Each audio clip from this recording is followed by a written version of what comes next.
Nawawala na ang statesmanship sa Senado.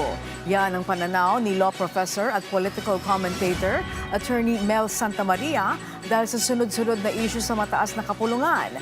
Sa panayam ng Radyo Pilipinas World Service, hindi maiwasan o naiwasan ni Santamaria na ikumpara ang Senado noon at ang estado nito ngayon. Dati anya kasi nagagawang isang tabi ng mga dating senador ang personal at politikal na interes para mapanatili ang kaayusan, reputasyon at integridad ng Senado bilang isang institusyon. Bagamat ganito ang pananaw at obserbasyon ni Attorney Santamaria, umaasa pa rin siya na mahahanap ng mga senador ang tamang hakbang upang maibangon ang reputasyon at integridad ng Senado. Continuous succession of events na pare-parewang underpinning motive para lang power struggle eh.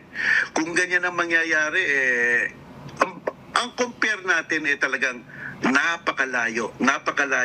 Nung araw makikita mo si Salonga, LP yan, nakikipag-usap let's say kay Pelaez o kay Marcos. Senior mga nasyonalista yan.